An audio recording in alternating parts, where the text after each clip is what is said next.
మీరు ఎలాంటి బిజినెస్ చేస్తున్నా ఏఐ టూల్స్ ద్వారా మీ బిజినెస్ ని డబుల్ చేసుకోవచ్చు. జస్ట్ 49 రూపీస్కే AI tool. Welcome to Suman TV. Nizamabad జిల్లాలోని న్యూ కలెక్టరేట్కి అయితే మనం రావడం జరిగింది. మొన్న డిఎస్సి గురించి మాట్లాడుకుంటే ఎస్జిటి 257కి సంబంధించిన ర్యాంకర్ ఎవరైతే లావణ్య, సో లావణ్య గురించి మనం మాట్లాడుకోవాలి. లావణ్య దాదాపు ఎగ్జిటి కొట్టిన తర్వాత విధులు కూడా చేయడం జరిగింది. దాదాపుగా 22 రోజులు తను విధులు కూడా నిర్వర్తించింది అనేది మనకు తెలుస్తుంది. సో నిర్వర్తించిన తర్వాత ఈ జాబ్ ఏదైతే ఉందో, ఈ పోస్ట్ ఏదైతే ఉందో ఇది నీది కాదు అని చెప్పేసి అధికారులు ఆమె తొలగించారు జరిగింది. అసలు దీనికి గల కారణాలు ఏంది అనే దానిపైన లావణ్యతో నేను మాట్లాడదాం. అసలు ఏం జరిగింది ఈ మధ్య కాలంలో అని చెప్పేసి. సో అసలు ఏమైందమ్మా, నీ పేరేంటి, అసలు ఏమేమి సాధించినావు, అంటే నువ్వు ఎస్జిటిలో నువ్వేం చేసినావు? నా పేరు గుట్నూరు లావణ్య. నేను ఎస్జిటి తెలుగు మీడియంలో 257 ర్యాంక్ సాధించిన. 23 డేస్ స్కూల్కి వెళ్ళిన. అక్కడనే దుబ్బాకల నాకు దర్పల్లి మండల్ దుబ్బాక ఓసీ కాలనీలో స్కూల్ అలర్ట్ చేసింది సార్ వాళ్ళు. నేను స్కూల్కి వెళ్ళిన. అక్కడనే రెంట్కుని సీఎం చేతుల మీదుగా తీసుకున్నా. డిఓ సార్ నాకు ఇది పోస్టింగ్ ఆర్డర్ ఏనండి, ఇది సీఎం చేతుల మీదుగా మీరు తీసుకున్నది? సార్ మీదుగా తీసుకున్నా. డిఓ సార్ చేతుల మీదుగా మాకు స్కూల్ అలర్ట్ చేసింది. ఇది స్కూల్కి వెళ్ళినాం. 23 డేస్ స్కూల్కి వెళ్ళినా. స్కూల్ అక్కడ మా ఇంటి దగ్గర నుంచి లాంగ్ ఉంటుందని రెంట్కున్నా. అక్కడనే ఇప్పటికి కూడా ఇంకా నేను రూమ్ చేంజ్ చేయలేదు. ఇంకా రెంట్ దగ్గరనే ఉన్నా. అక్కడనే రెంట్కే ఉన్నాం.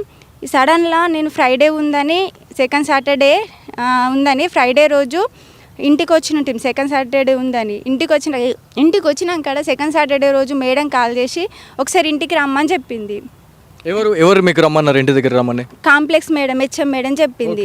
అసలు మేడం ఎందుకంటే నువ్వు ఇంటికి రా, నీకు చెప్తా అని చెప్పింది. ఎందుకు రమ్మన్నదో తెలియలేదు, కానీ మేడం కాల్ చేసింది కదా అని మేము వెళ్ళినాం. వెళ్ళేసరికంటే మేడం సడన్లీ అమ్మ నీకు టర్మినెంట్ లెటర్ ఇచ్చినామని చెప్పేసింది. దేని గురించి అంటే అంత సడన్గా, అసలు ఎలాంటి రీజన్ లేకుండా ఎట్లా ఇచ్చారు అసలు? మేడం ఏమైంది మేడం, ఎందుకు టర్మినేట్ లెటర్ ఇచ్చింది మేడం, నేను ఏం చేసిన మేడం, నాదేం తప్పు ఉందని అడిగిన. అమ్మ నీదేం తప్పు లేదు, అధికారుల తప్పు ఉంది, వాళ్ళు టెక్నికల్ ఇష్యూ అంటున్నారు, నీకన్నా ముందున్న ర్యాంకర్ 125 ర్యాంకర్ ఉందంట, ఆమెకి ఇప్పుడు నీ జాబ్ ఇస్తున్నారని చెప్పేసింది సడన్గా. నేను అక్కడనే ఫుల్ ఏడ్చుకుంటా, ఫుల్ బాధపడ్డా మేడంకి చెప్పుకుంటా. మేడం నేను ఇప్పుడు అందరికీ చెప్పుకున్నా నా పరిస్థితి ఏంది మేడం, ఇప్పుడు నాకు జాబ్ ఇచ్చిండ్రు, ఇన్ని రోజులు 23 డేస్ వేసిన, అందరికీ నాకు జాబ్ వచ్చిందని చెప్పుకున్నా. ఇప్పుడు నేను ఇక్కడనే రెంట్కుండి మరి స్కూల్కి వెళ్తున్నా. ఇప్పుడు సడన్గా నీకు జాబ్ లేదు, ఈ జాబ్ వేరేలా జాబ్ అని చెప్తే నా పరిస్థితి ఏంది మేడం? అంటే సీఎం చేతుల మీదుగా మీరు ఆర్డర్ లెటర్ తీసుకోవడం జరిగింది. ఇదంతా కూడా మరి ఇదంతా ఉత్తుత కార్యక్రమేనా అని చెప్పేసి మీరు మాట్లాడారా మరి? మేడంకి అన్న, మేడం ఇది ఎట్లా జరిగింది, అసలు ఇట్లా చేస్తారు మేడం అంటే, మేడం నుంచి మేడం నాకు కూడా ఏం తెలియదమ్మా, నేను కూడా నాకు ఎంఈఓ సార్ ఇది ఇచ్చిండు, డిఓ సార్ నుంచి అక్కడికి వచ్చింది, నాకు తెలియదు, మీరు డిఓ సార్ని వెళ్ళి అడగండి అని చెప్తున్నారు. మీరు ఎప్పటి నుంచి ఈ కలెక్టరేట్కి రావడం జరిగింది? సో ఎవరెవరిని కలిసిరు ఇప్పటి వరకు మీరు? ఇప్పటి వరకు నేను డిఓ సార్ని 4-5 టైమ్స్ కలిసిన, కలెక్టర్ సార్ని కలిసిన, నా బాధ మొత్తం చెప్పుకున్నాం సార్కి, ఎమ్మెల్యే సార్ని కలిసినాం, Bhupathi Reddy sir rural MLA సార్ని కలిసినాం, రాకేష్ రెడ్డి సార్ని కలిసినాం, పీసీసీ చైర్మన్ని కలిసినాం. సార్ వాళ్ళందరికీ ఇట్లా చూపెట్టి సార్ నాకు టర్మినేటర్ లెటర్ ఇచ్చిండు సార్ అంటే, నువ్వేం తప్పు చేసినావమ్మా అని అడుగుతున్నారు. ఇప్పుడు నేను ఏమని చెప్పుకోవాలి, నేను ఏం తప్పు చేసినా మరి చెప్పండి, నన్ను ఎందుకు టర్మినేట్ చేసిండు, తప్పు ఎవరిది అసలు, నాదేం తప్పు ఉందని. ఇట్లా మీరే చదువుకున్న మీరు అధికారులు మీరు ఇట్లా చెప్తే బయట సమాజంలో నాలాంటి వాళ్ళే ఉంటారు కదా నా చుట్టుపక్కల, వాళ్ళేం చెప్పాలా నాకు, వాళ్ళు ఎట్లుంటాయి, నేను ఎట్లా బతకగలుగుతా, నేను ఇప్పుడు మీరేం తప్పు చేసిందని నాకు అన్నప్పుడు బయట ఉన్న జనాలు నన్ను ఎట్లా క్వశ్చన్స్ వేస్తారు, నేను ఎట్లా బతకగలుగుతాను, నేను ఇప్పటి వరకు ఇంట్లోకి వెళ్ళి బయటకు వెళ్తలేను, నేనేం తప్పు చేసిన, నన్ను జీవించే హక్కుని మీరు నన్ను తొలగించేసిండ్రు, నన్ను ఇంత బాధ పెడుతున్నారు మీరు. ఫస్టే నాకు అసలు ఆ రోజు ఆమె వెరిఫికేషన్కే రాలేదు, 125 ర్యాంకర్ ఆమె వెరిఫికేషన్కే వస్తే ఇన్ని రోజుల దాకా ఆమె ఏం చేసింది, మీ అధికారులు ఏం చేసిండ్రు, నేను ఇన్ని రోజులు డ్యూటీకి వెళ్ళినా నాకు ఎంప్లాయ్ ఐడి కూడా వచ్చింది, ఎంప్లాయ్ ఐడి వచ్చిన తర్వాత కూడా మీరు ఇట్లా జాబ్లోకి వెళ్ళి తీసేస్తే ఏమని సమాధానం చెప్పుకోవాలా నేను? ఆ రోజు తను ఎందుకు రాలేకపోయింది, తను 125 ర్యాంకర్ ఎవరైతే ఉన్నారో కౌన్సిలింగ్కి ఎందుకు రాలేకపోయారు? సో ఒకవేళ రాలేరు అన్నప్పుడు డెఫినెట్లీ ఆమె తప్పు, ఆమె జాబ్ అడకాడ ఊడిపోయిందని చెప్పి చెప్పుకోవాలా. సో మీకు అంటే నువ్వు ర్యాంకర్గా 257 ర్యాంకర్గా నువ్వు ఉన్నావు, నీ జాబ్ నీకు ఉంది, నీ ప్లేస్మెంట్ నీకు వచ్చింది. సో వచ్చిన తర్వాత నీ ప్లేస్మెంట్లోకి వాళ్ళని తీసుకొచ్చి పెట్టడానికి గల కారణాలు అంటే ఏమన్నా మేనేజ్ ఏమైనా చేసిరా అని చెప్పేసి నువ్వు ఏమన్నా అనుకుంటున్నావు? నేనైతే ఖచ్చితంగా అనుకుంటున్నా, మేనేజ్ చేసే ఉంటారు. మేనేజ్ చేయకపోతే ఇన్ని రోజుల తర్వాత మళ్ళీ ఆమెకి ఎట్లా ఇస్తారు? ఎట్లా చెప్పగలుగుతారు మీరు ఈజీ టెక్నికల్ ఇష్యూ అని? మా జీవితాలతో ఎట్లా ఆడుకుంటారు మీరు? ఇంత ఈజీగా ఎట్లా చెప్తున్నారు? నాకు అర్థమైతలేదు. ఈజీగా చెప్తున్నారు డివోర్స్ అని కలిస్తే నువ్వు తిరిగి వేస్తాం ఎందుకు తిరుగుతున్నావు మళ్ళీ చదువుకొని చెప్తున్నాను. నాకు ఎవరన్నారు ఈ మళ్ళీ చదువుకో అని చెప్పి? అంటే నువ్వెన్ని సంవత్సరాలుగా ప్రిపేర్ అవుతా ఉన్నావు ఈ డిఎస్సి? నేను చాలా రోజుల నుంచి ప్రిపేర్ అవుతున్నా. చిన్న బాబు 5 years నుంచి ప్రిపేర్ అవుతున్నా. చిన్న బాబుని పట్టుకొని కూడా చదువుకుంటూనే ఉన్నా. అమ్మ వాళ్ళ ఇంటికి మేము చాలా అంటే చాలా పూర్ ఫ్యామిలీ మాది. మా ఆయన లేబర్ వర్క్ చేస్తున్నాడు, ఫారెన్ వెళ్ళిండు. చిన్న బాబుని పట్టుకొని నేను కష్టపడి అవుతున్నా. ఇప్పుడు సడన్గా మా ఆయనకు కూడా జాబ్ వచ్చిందని చెప్పుకుంటారు. ఎంత హ్యాపీగా ఫీల్ అయి ఉంటాడు. అతను రిటర్న్ టికెట్ తీసుకుందాం, ఇంకా ఇక్కడ ఏమైనా చేద్దాం, ఎన్ని రోజులు బయట ఉండాలని ఇక్కడికి వచ్చేద్దాం అనుకున్నాడు. ఇప్పుడు అతని పరిస్థితి ఏంది, మా పరిస్థితి ఏంది? మా నాన్న కూడా ఇప్పుడు బయటకు వెళ్ళలేకపోతున్నాడు. నా బిడ్డకి జాబ్ వచ్చిందని హ్యాపీగా చెప్పుకున్నాడు ఇప్పుడు మా నాన్న. ఇప్పుడు ఈ డిఓ ఎవరైతే ఉన్నారో మళ్ళీ చదువుకొని నువ్వు జాబ్ కొట్టుకో అని చెప్పేసి అంత సులువుగా చెప్తా ఉన్నారు. మరి నువ్వే ఈ డిఓ పోస్ట్కి రిజైన్ చేసేసి మళ్ళీ నువ్వు కూడా ఏదైనా ఒక జాబ్ ఎత్తుకో, లేకపోతే ఇంకోసారి నువ్వు డిఓకి లేకపోతే ఏదైనా ఒక గ్రూప్కి నువ్వు ప్రిపేర్ అయితే మీకు తెలుస్తుండే అని చెప్పేసి మీరు క్వశ్చన్ చేసిరా లేదా? మరి అంటే ఇంత సులువుగా మాట్లాడడం తప్పు. ఎందుకంటే నువ్వు ర్యాంకర్గా నువ్వు కొట్టినావు, కొట్టిన తర్వాత కూడా నీకు ప్లేస్మెంట్ వచ్చింది, నువ్వు విధులలో నువ్వు వెళ్ళినావు, 22 days నువ్వు ఆన్ డ్యూటీలో నువ్వు ఉండి నువ్వు చేసినావు, పిల్లలకు నువ్వు బోధించినావు. సో ఇదంతా చేసిన తర్వాత వాళ్ళు ఎట్లా అనడానికి అసలు వాళ్ళకి మనసు ఎలా వచ్చింది? అదే సార్ నాకు అర్థమైతే లేదు సార్. వాళ్ళు అంత ఈజీగా చెప్తున్నారు సార్. నాకు ఇప్పుడు సార్ మనకి ఒక మనందరినీ పిలిచి ఇస్తారాకేసి అందరికి అన్నం పెట్టి నన్ను ఒక్కదాన్ని ఇస్తారాకు ముందట చూసుకుంటూ కూర్చోమని చెప్పినట్టుంది సార్ నా పరిస్థితి. అదే ముందే నన్ను బయటకు పంపిస్తే నేను ఇంకో దగ్గర వెతుక్కుంటుంటే కదా సార్. ఇప్పుడు అందరు తింటుండగా కాలు ఇస్తారాకు చూసుకుంటూ కూర్చుంటున్నది సార్ నా పరిస్థితి. అదే నాకు ముందే జాబ్ లేదని చెప్తే నేను ఇంకా ఏం చేస్తుంటే ఏదో వేరే జాబ్ కన్నా ట్రై చేస్తుంటే సార్. ఇప్పుడు ఇన్ని రోజుల నుంచి డ్యూటీలోకి వెళ్ళి అందరికీ సొసైటీలో నాకు జాబ్ వచ్చిందని నేను అందరికీ హ్యాపీగా చెప్పుకొని ఇప్పుడు నేను బయట ఎట్లా బతకగలుగుతా సార్? అదే అమ్మా, ఇప్పుడు ఈ ఎస్జిటిలో నీకు 257 ర్యాంక్ వచ్చింది. సో ఈ ఎస్జిటిలో అంటే లాస్ట్ ర్యాంకర్ ఎక్కడి వరకు ఉంది? అంటే 1000 వరకు ఉందా, లేకపోతే 1200 ఉందా, ఎట్లా ఏమైనా? సార్ ఈడబ్ల్యూఎస్ కేటగిరీ వాళ్ళకి 800, 900 ఉన్న వాళ్ళకి కూడా సార్ జాబ్ వస్తుంది సార్. సార్ మాది బీసీఏ క్యాస్ట్, నా 257 సార్. నేనేం తక్కువ మెరిట్ లేదు సార్, నా 257 ర్యాంక్ సార్. నా తర్వాత ఎంతమంది ఉండొచ్చు ఇట్లాంటి ర్యాంకర్స్? సార్ చాలా మంది ఉండొచ్చు సార్. నాది 144 సార్ లిస్ట్లో నంబర్ సార్, 144. ఇంకా 220 చిల్లర కూడా ఉన్నది సార్, 220 చిల్లర కూడా ఉంది సార్. నాది 144 సార్. నేనేం తక్కువ మెరిట్ కాదు సార్. నాకు టెట్లో 127 సార్. అవుట్ ఆఫ్ 150కి 127 సార్. 68.43 మార్క్స్ వచ్చినాయి సార్ నాకు. ఇప్పుడు సడన్గా మీరు ఇట్లా చెప్తే నా పరిస్థితి ఏంది సార్? నేను ఏం ఫైనల్గా నువ్వు రేవంత్ రెడ్డి గారికి మీరేం చెప్పాలనుకుంటున్నారు? ఎందుకంటే మన సుమన్ టీవీ వేదికగా రేవంత్ రెడ్డి దగ్గరికి ఈ వీడియో అయితే తీసుకెళ్దాం. ఎందుకంటే ఆయన చేతుల మీదుగా నువ్వు ఇవాళ పోస్టింగ్ లెటర్ నువ్వు తీసుకున్నావు, ఆర్డర్ కాపీ నువ్వు తీసుకున్న తర్వాత ఏదో ఒక టెక్నికల్ ఇష్యూ అని చెప్పేసి వాళ్ళ నేను తీసేయడం అనేది 100% తప్పే అని చెప్పాలా. సో జిల్లా కలెక్టర్ ఎవరైతే ఉన్నారో రాజీవ్ గాంధీ హనుమంతు, సో వాళ్ళని ఎన్నిసార్లు కలిసారు? సో వాళ్ళు ఏమంటున్నారు మరి? అంటే నీ జాబ్ నీకు వచ్చే అవకాశం ఉంటుంది, లేకపోతే నువ్వు ఇక్కడికి రాకండి అని చెప్పేసి అట్లాంటి మాట్లాడుతూ ఉన్నారా?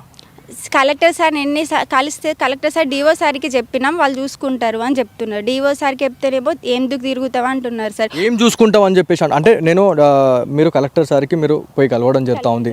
సో కలిసినప్పుడు కలెక్టర్ ఏమని చెప్తున్నారు? డిఓకి నేను చెప్తాను, వాళ్ళు చూసుకుంటారు అని చెప్తా ఉన్నారు. అంతే చెప్పిన తర్వాత కూడా మరి వీళ్ళెందుకు ఇట్లా జాప్యం చేస్తున్నారు?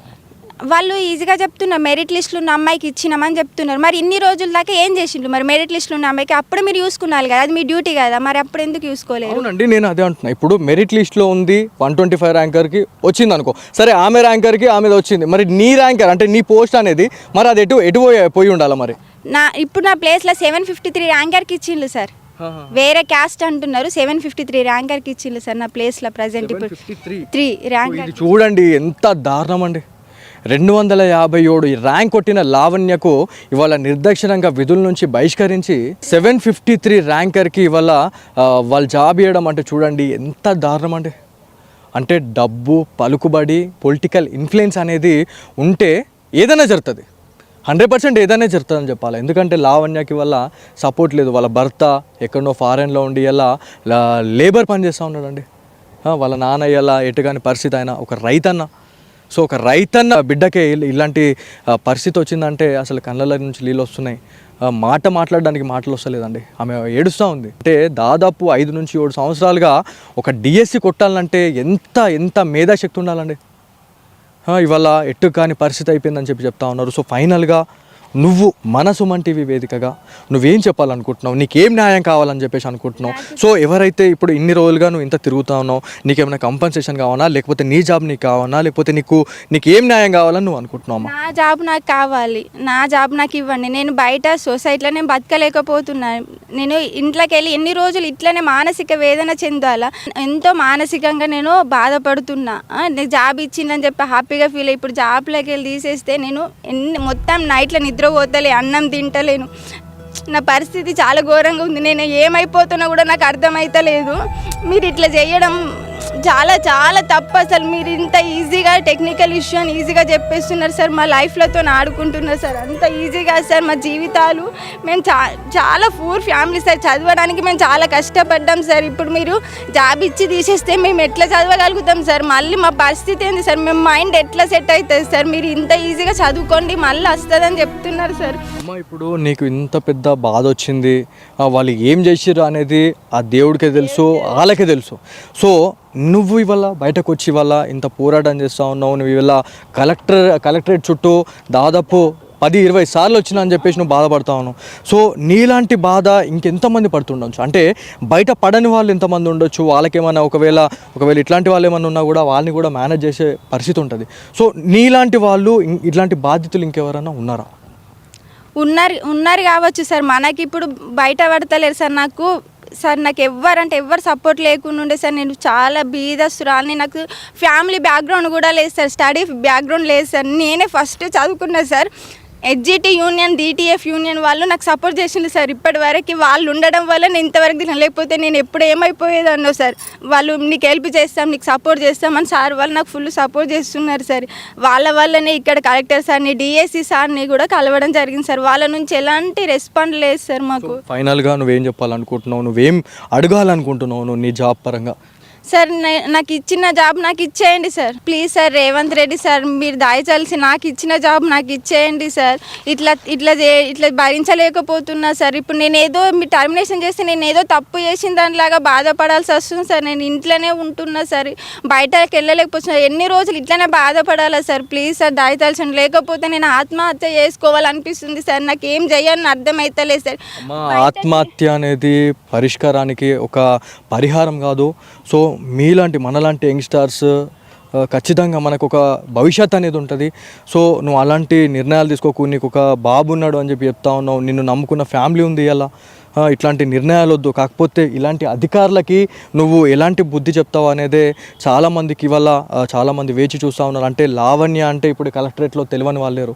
సో ఇప్పుడు నేను వెళ్ళిన తర్వాత కూడా ఒక పరిశీలన అధికారి దగ్గరికి వెళ్తే ఒక ఇష్యూ పైన ఎవరి గురించి తీసుకుంటున్నారు, మీరు వాయిస్ తీసుకుంటున్నారు, ఎక్కడ తీసుకుంటున్నారు, ఇవాళ పరిస్థితి ఎంత దారుణం అయిపోయిందంటే కలెక్టరేట్లోని ఏదైతే మనము హెలిప్యాడ్ దగ్గర ఉన్నామో దాదాపుగా లావణ్య గురించి మాట్లాడుకోవాలా, చాలా బాధ అండి. ఎన్నో ఇప్పుడు దగ్గర 20 నుంచి 30 సార్లు ఈ కలెక్టరేట్కి రావడం జరిగింది. చెప్పులు అరిగిపోతూ ఉన్నాయి. మనము చాలాసార్లు మాటలు మాట్లాడుకుంటాం, చెప్పులు అరిగేలా తిరిపిస్తున్నారు అని. ఇవాళ లావణ్య పరిస్థితి కూడా అదే. ఇవాళ కలెక్టరేట్కి వచ్చినా కూడా ఇక్కడ ఎవరైతే మనం రిపోర్టింగ్ చేసే టైంలో కొంతమంది ఇక్కడ పోలీస్ అధికారులు, భద్రతా సిబ్బంది ఎవరైతే ఉన్నారో మనని రిపోర్టింగ్ చేయనీయకుండా అడ్డుకుంటా ఉన్నారు. అదేవిధంగా పరిశీలన అధికారులే ఇక్కడ పర్మిషన్ లేదు, ఈ కలెక్టరేట్ ఎదుట తీసుకునే పర్మిషన్ లేదని చెప్తా ఉన్నారు. అంటే ఒక్కసారి ఆలోచించండి, ఎవరైతే ఇక్కడికి బాధ అంటే వాళ్ళ బాధ అని చెప్పుకోవడానికి అధికారుల దగ్గరికి వచ్చినా కూడా వాళ్ళు అలాంటి బాధనైతే వాళ్ళు తీర్చలేకపోతా ఉన్నారు. కనీసం మనలాంటి వాళ్ళకన్నా చెప్తే ఏమన్నా అయ్యే అవకాశం ఉంటుంది, ఏమన్నా వాళ్ళకి ఏమన్నా న్యాయం జరిగే అవకాశం ఉంటుంది అన్న తర్వాతనే మనం ఇక్కడికి రావడం జరిగింది. ఇక్కడికి వచ్చిన తర్వాత మనము పరిశీలన అధికారి దగ్గరికి వెళ్తే ఇక్కడ అంతా పాములు అవి ఇవి ఉన్నాయి అని చెప్పేసి వాళ్ళు మాట్లాడుతూ ఉన్నారు. ఇక ఈ ప్లేస్లో మీరు తీసుకోవద్దు, కావాలంటే అట్లా లోపలికి వచ్చి తీసుకోండి, అది అని చెప్పేసి అంటున్నారు. అంటే అధికారులను కలిస్తేనే అసలు ఎలాంటి రెస్పాన్స్ లేదండి. సో నిజామాబాద్ కలెక్టరేట్ మనకి వెనుక బ్యాక్గ్రౌండ్లో కనిపిస్తే వాళ్ళు బాధపడుతూ ఉన్నారు. ఆమెకు సంబంధించిన అసలు ఆమె ఎంత బాధపడుతుంది అనేది ఒకసారి నిజామాబాద్ కలెక్టరేట్ అని చెప్పేసి ఎవరైనా అధికారులు చూస్తారు, లేకపోతే మంత్రులు, లేకపోతే సీఎం రేవంత్ రెడ్డి చూస్తారు అని చెప్పేసి ఒక ఆవేదనతోనే నేను ఇవాళ ఇక్కడికి వచ్చినాను. మీ సుమన్ టీవీని అయితే నేను ఆశ్రయించినాను అని చెప్తా ఉన్నారు. సో ఫైనల్గా నీలాంటి వాళ్ళకి నువ్వు ఎలాంటి సపోర్ట్ ఇవ్వాలనుకుంటున్నావు, నువ్వు ఎలాంటి ధైర్యం చెప్పాలనుకుంటున్నావు, నీకు ఎలాంటి న్యాయం కావాలనుకుంటున్నావమ్మా? సుమన్ టీవీ తరపున నేను అందరికి చెప్తున్నా, మనం ఇంత బాధపడుతున్నాం అధికారులు. మనం ఒక చిన్న తప్పు చేస్తేనే మనం సస్పెండ్ చేస్తారు కదా, మన ఉపాధ్యాయులు ఏ చిన్న తప్పు చేస్తే సస్పెండ్ చేస్తారు. ఇది జీవితంతోనే ఆడుకుంటున్నారు. ఒక జాబ్ అంటే వాళ్ళకి చిన్న విషయం అయిపోతుంది. మనం ఇట్లా ఇప్పుడు ఇది నాకు జరిగింది, రేపటి రోజు మీకు జరుగుతుంది కావచ్చు. మనం అందరం ఒకటై పోరాడితేనే ఇంకోసారి ఇట్లా అధికారుల తప్పిదాలు మనకు ఉండయి. మనం ఇంకా నాలాంటి వాళ్ళు చాలామంది ఉన్నారు కావచ్చు, మీరు అందరు బయటకు రండి, మనం పోరాడుదాం, కష్టపడదాం. ఎట్లయినా సరే నా జాబు నాకు వచ్చేలా CM Revanth Reddy sir Suman TV తరపున నేను వేడుకుంటున్నా, ప్లీజ్ నా జాబు నాకు ఇప్పియండి. మా ఫ్యామిలీ పొజిషన్ ఘోరంగా ఉంది. మా నాన్న కూడా గర్వంగా అందరికీ చెప్పుకున్నా నా బిడ్డకు జాబ్ వచ్చిందని. ఇప్పుడు మా నాన్న బయటకు వెళ్తలేడు, ఇంట్లో పరిస్థితి ఘోరంగా ఉంది. నా వల్ల మా వాళ్ళు అందరు బాధపడుతున్నారు. నా తప్పేంది అసలు? నేనేం తప్పు చేసిన అసలు? ఇప్పుడు నేను మందందరికీ నేను ఏమని చెప్పుకోవాలి? నా సొసైటీలో నేను తప్పు చేసిన అని చెప్పుకోవాలన్నా, నేను తప్పు చేయలేదని చెప్పుకోవాలన్నా? మీ పెద్ద వాళ్ళే మీ దగ్గరికి వెళ్ళి అడిగితే ఏం తప్పు చేసినావమ్మా, వట్టి ఎందుకు తీసేస్తారు, టర్మినేషన్ ఎందుకు చేస్తారు, నువ్వేం తప్పు చేసినావని మీ పెద్ద వాళ్ళే అడుగుతున్నారు. మేమైతే చిన్న వాళ్ళము, వాళ్ళకి ఏం చెప్పగలుగుతా నేను? వాళ్ళు ఎవ్వరు అర్థం చేసుకుంటలేరు. నన్ను జీవించే హక్కు నుంచి మీరు మొత్తం భంగం కల్పించి నాకు జీవించే హక్కే లేకుండా చేసిండ్రు. మీరు నన్ను చాలా చాలా బాధ పెడుతున్న, మానసిక వేదన చాలా బాగా వేదన చెందుతున్నా నేను. ప్లీజ్ నాకు దయతలచండి sir, CM Revanth sir please నన్ను దయతలచండి ప్లీజ్. అంటే మనం చదువుకుంటే మనతో పాటు మన ఇల్లు కూడా మన ఇంటి తలరాతనే మారిపోతుంది అని చెప్పేసి మన టీచర్సే చెప్తూ ఉంటారు. కానీ అలాంటి టీచర్స్ ఇవాళ జాబ్ కొట్టిన తర్వాత ఒక 257 ర్యాంకర్ అంటే ఒక్కసారి ఆలోచించండి. ఇంతటి హెవీ కాంపిటీషన్లో కూడా తను 257వ ర్యాంక్ కొట్టిందంటే తను ఎంత చదువుకోవాలి. ఇంకొకటి ఏంటంటే నిజంగా చెప్పాలంటే సిగ్గుచేటండి, ఎవరైతే అధికారులు ఎలాంటి తప్పు లేకుండా అమ్మాయిని నిర్దాక్షిణంగా తీసి పక్కన పెట్టేశారు. సో వాళ్ళ ఫ్యామిలీలో వాళ్ళ ఊరు నందిపేటకి సంబంధించిన అమ్మాయితును సిహెచ్ కొండూరుకి సంబంధించిన లావణ్యకి వల్ల ఇంత పెద్ద బాధ కలగడం అనేది చాలా వరకు కూడా బాధను కలిగిస్తూ ఉంది. వాళ్ళ ఫ్యామిలీ గురించి మాట్లాడుకుంటే ప్రతి ఒక్కరు కూడా వ్యవసాయం పైన ఆధారపడినటువంటి కుటుంబంగా చెప్తా ఉన్నారు. వాళ్ళు ఇలా కూలీ నాలి చేసుకొని ఇలా బతికే వాళ్ళలో ఆ లావణ్య గురించి మాట్లాడుకోవాలా. లావణ్య ఉన్నత చదువులు చదివి ఇలా ఒక మంచి జాబ్ కొట్టింది అనే సంతోషం కొన్ని రోజులు కూడా లేకుండా ఇవాళ అధికారులు చేశారు. సో ఇది అధికారుల నిర్లక్ష్యమా, లేకపోతే కొంతమంది బడాబాబుల ఎవరైతే కొంతమంది పొలిటికల్ ఇన్ఫ్లుయెన్స్తోని ఒకరి జాబ్ ఇంకొకరికి వచ్చేలాగా ఇదంతా చేశారా అన్నట్టుగా కూడా చాలా వరకు అనిపిస్తూ ఉంది. సో ఈ వీడియో మన సుమన్ టీవీ వేదికగా సీఎం రేవంత్ రెడ్డి వరకు చేరేలా మనము షేర్ చేద్దాం. Friends and family members share చేయండి. మీ పొలిటీషియన్స్ ఎవరైతే ఉన్నారో పొలిటీషియన్స్ అందరికీ కూడా ఈ వీడియో అయితే షేర్ చేయండి. లావణ్యకి వల్ల మనం ఆదుకుంటే ఖచ్చితంగా మనకు రానున్న రోజుల్లో ఇట్లాంటి వాళ్ళకి మనం ఒక సపోర్ట్ ఇచ్చిన వాళ్ళమైతే మీ వల్ల నా పరిస్థితి ఎటుగాని పరిస్థితి అయిపోయింది, నేను ఇలా ఆత్మహత్య చేసుకొని చనిపోవన్నా అన్నట్టుగా తను మాట్లాడుతూ ఉంది. సో ఆత్మహత్యలే ఇవాళ మన పరిష్కారానికి పరిహారం కాదు అని చెప్పేసి నేనైతే చెప్తా ఉన్నా.